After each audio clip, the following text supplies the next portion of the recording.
أعوذ بالله من الشيطان الرجيم. بسم الله الرحمن الرحيم. لو أنزلنا هذا القرآن على جبل لرأيته خاشعا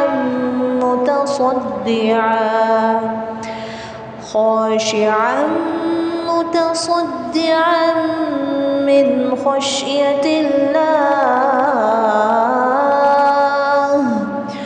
وتلك الأمثال نضربها للناس لعلهم يتفكرون. اللہ سبحانہ تعالیٰ فرماتے ہیں کہ اے لوگو، اگر ہم اس قرآن کو کسی پہاڑ پر نازل کرتے تو آپ اسے دیکھتے کہ اللہ کے خوف سے جھک کر پھٹ جاتا، اور ہم یہ مثالیں لوگوں کے لیے بیان کرتے ہیں تاکہ وہ غور کریں۔ ربی اشرح لی صدری ویسر لی امری واحلل عقدۃ من لسانی یفقہوا قولی واجعل لی وزیرا من اہلی ربی یسر ولا تعسر وتمم بالخیر وبک نستعین آمین یا الہی آمین۔ اللہم صلی علی محمد وعلی آل محمد کما صلیت علی ابراہیم وعلی آل ابراہیم انکا حمید مجید۔ اللہم بارک علی محمد وعلی آل محمد کما بارکت علی ابراہیم وعلی آل ابراہیم انکا حمید مجید۔ السلام علیکم ورحمۃ اللہ وبرکاتہ۔ آج انشاءاللہ جی ہم 16 پارے کا آغاز کریں گے۔ اللہ سبحانہ تعالیٰ کا احسان ہے کہ آدھی منزل تو ہم نے کراس کر لی ہے، اب اللہ سبحانہ تعالیٰ اگلی آدھی بھی ہمارے لیے آسانیوں والی رکھیں، آمین ثم آمین۔ تو آئیے شروع کرتے ہیں انشاءاللہ جی۔ آج ہم سورۃ الکہف کی آیت نمبر 72 سے اپنے اس پارے کا آغاز کریں گے۔ اللہ سبحانہ تعالیٰ فرماتے ہیں اعوذ باللہ من الشیطان الرجیم بسم اللہ الرحمن الرحیم قال الم اقل انک لن تستطیع معی صبرا۔ انہوں نے کہا کیا میں نے نہیں کہا تھا کہ آپ میرے ساتھ رہ کر صبر نہیں کر سکیں گے۔ موسیٰ نے کہا کہ مجھ سے جو بھول ہو گئی ہے اس پر میری گرفت نہ کیجیے اور میرے کام کو زیادہ مشکل نہ بنائیے۔ وہ دونوں پھر روانہ ہو گئے، یہاں تک کہ ان کی ملاقات ایک لڑکے سے ہوئی تو ان صاحب نے اسے قتل کر ڈالا۔ موسیٰ بول اٹھے، ارے کیا آپ نے ایک پاکیزہ جان کو ہلاک کر دیا ہے، جبکہ اس نے کسی کی جان نہیں لی تھی جس کا بدلہ اس سے لیا جائے؟ یہ تو آپ نے بہت ہی برا کام کیا ہے۔ انہوں نے کہا کہ کیا میں نے آپ سے نہیں کہا تھا کہ آپ میرے ساتھ رہنے پر صبر نہیں کر سکیں گے؟ موسیٰ بولے، اگر اب میں آپ سے کوئی بات پوچھوں تو آپ مجھے اپنے ساتھ نہ رکھیے گا، یقیناً آپ میری طرح سے عذر کی حد تک پہنچ گئے ہیں۔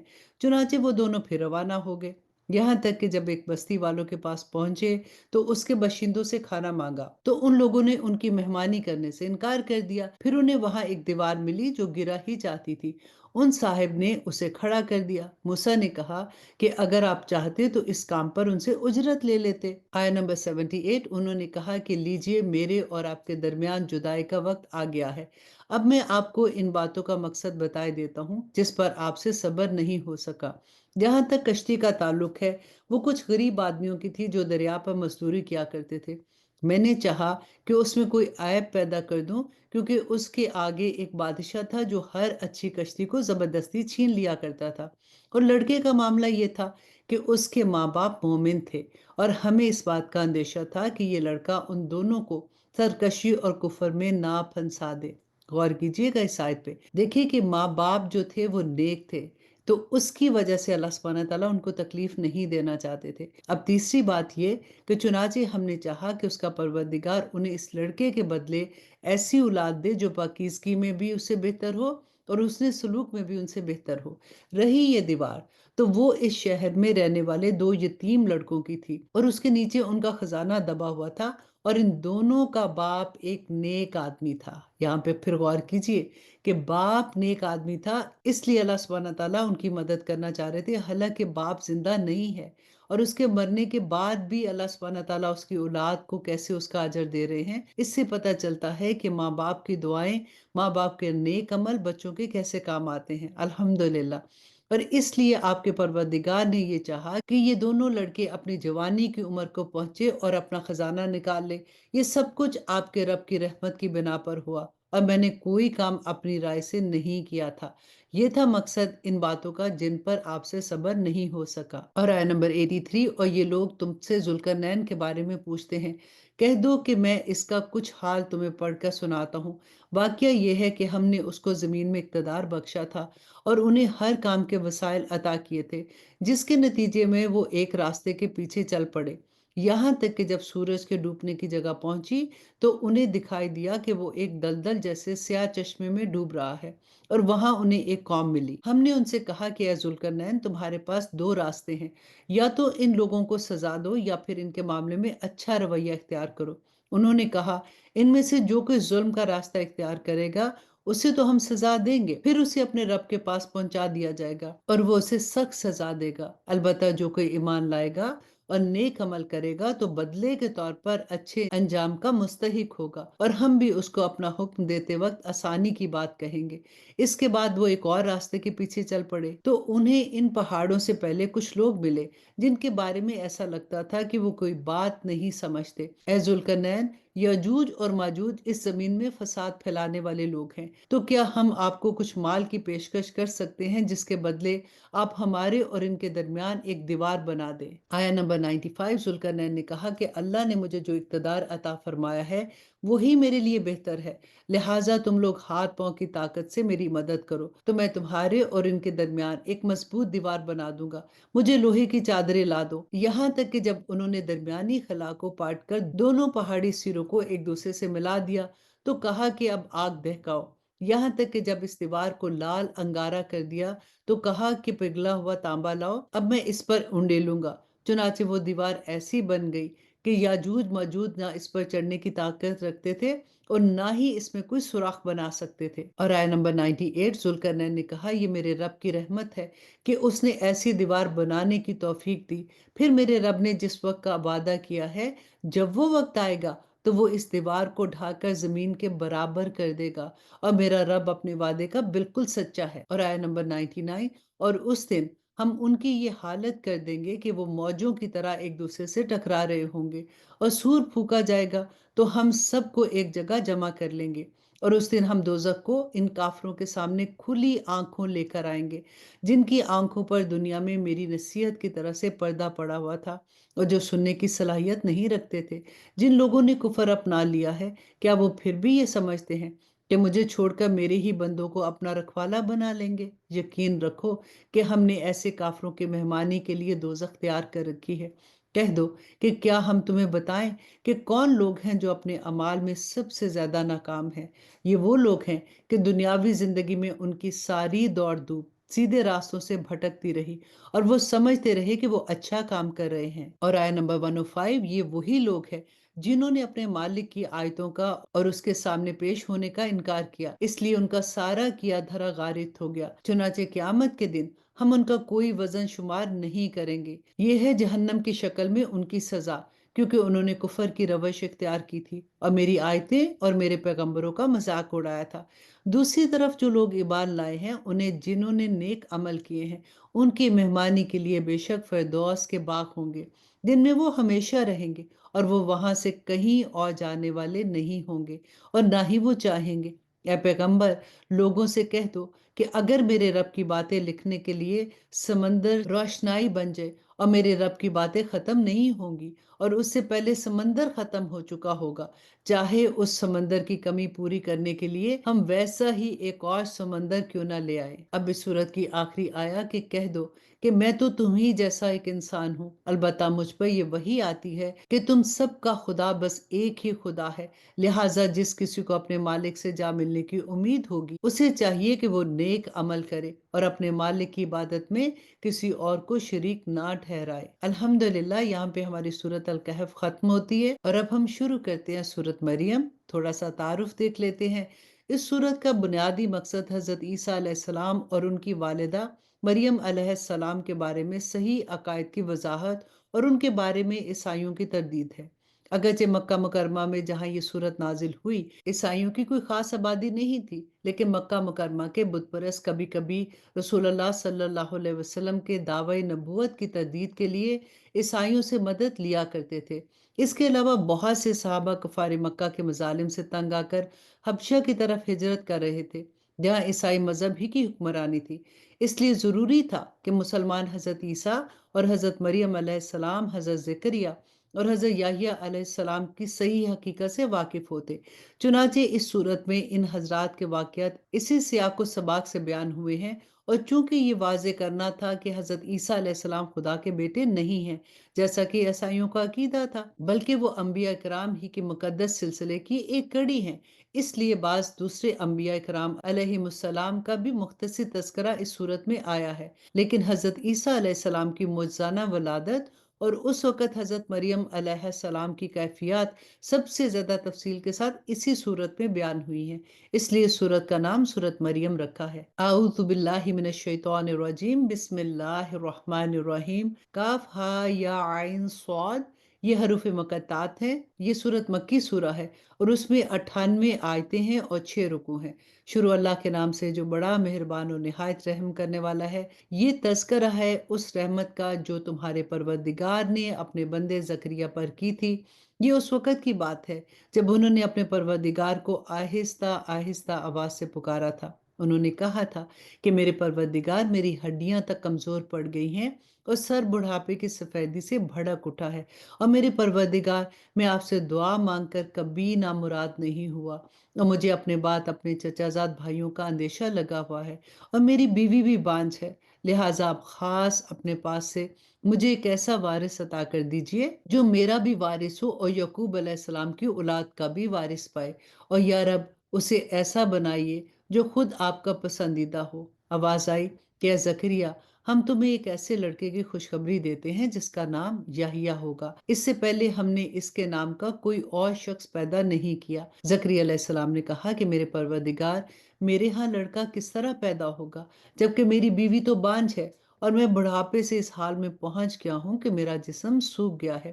کہا، ہاں ایسا ہی ہوگا، تمہارے رب نے فرمایا ہے کہ یہ تو میرے لیے معمولی سی بات ہے، اور اس سے پہلے میں نے تمہیں پیدا کیا تھا جب تم کچھ بھی نہیں تھے۔ اور آیت نمبر 10، زکریا علیہ السلام نے کہا کہ میرے پروردگار، میرے لیے کوئی نشانی مقرر کر دیجئے۔ فرمایا کہ تمہاری نشانی یہ ہے کہ تم صحت مند ہونے کے باوجود 3 راتوں تک لوگوں سے بات نہیں کر سکو گے۔